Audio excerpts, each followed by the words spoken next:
Hey guys, in this video I'm going to be going over everything you need to know about the stockinette stitch. The stockinette stitch is pretty basic. It's one of the most important stitches that you'll need to learn how to do for almost any knitting project that you do. So good luck and have fun. The stockinette stitch is super common. It's probably the most common type of fabric that you'll find anywhere. If you look at any sort of shirt or anything that you have on right now even, it's probably the stockinette stitch, just on a really small scale. Here's kind of an extreme close-up of the shirt that I have on right now, and you can just barely see sort of the little V shapes that are formed by the stockinette stitch. Each one of those little V's is a stitch, and then on the inside it's the reverse stockinette stitch as well. So after this video you'll be able to make that, but when you're knitting, obviously you're making it on a much larger scale. To get started with the stockinette stitch, just cast on any number of stitches. I've just casted on 10 stitches just for this example, and you can use any sort of knitting needle you want to. I'm using double pointed needles just because they fit nicely here in the frame, but you can use normal knitting needles too if you want to. It's your preference. Once you've cast it on, just start knitting those first row of stitches like normal. The first row of stitches is always the tightest and sometimes the most difficult row to knit. So let's just knit past that, and then we can get started with the actual stockinette pattern. So now we're on the back side of the first row here after casting on, and the rule for stockinette stitch is you're going to knit the knits and purl the purls. So as you can see on this side, there's little bumps here, and those are purl stitches. So you're going to want to purl these stitches because this is going to be the purl side. On the flip side of this, you can see these are knit stitches. Once we come back to this side, we'll be knitting it, but since we're on the purl side, you're going to want to purl these. So I'm just going to purl this side now.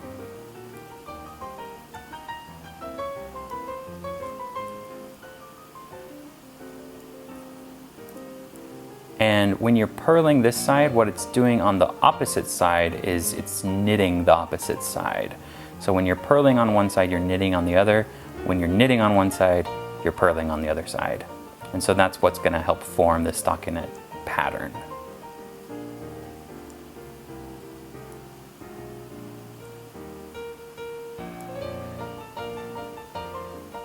So I've purled that row, and I've just laid another layer of purls on top of the other layer.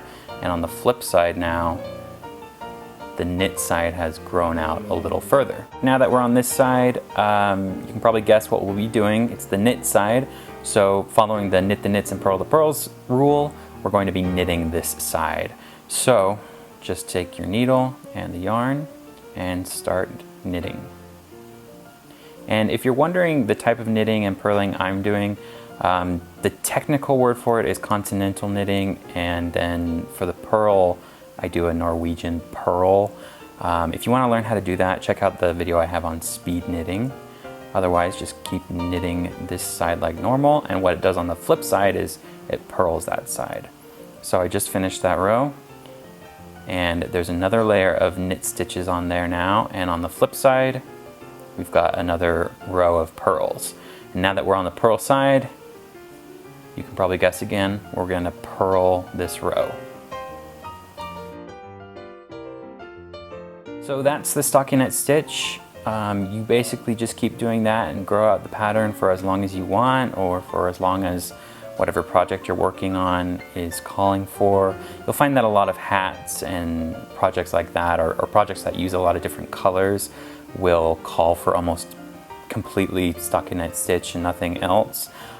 So it's pretty basic, it's very versatile, and it makes a really nice flat fabric that you'll find almost anywhere. On the flip side of this is the reverse stockinette stitch, the purl side. It's called the reverse stockinette stitch just because it's the back side of the stockinette, but there are a couple patterns and projects that will call for a reverse stockinette stitch. I actually go over the reverse stockinette stitch in a different video, but for the most part it's just the back side of the stockinette stitch. If you want to know kind of the uses of the reverse stockinette stitch, in projects and things like that, definitely check out that video. Otherwise, good luck with mastering the stockinette stitch and whatever project you're working on, and I'll see you next time.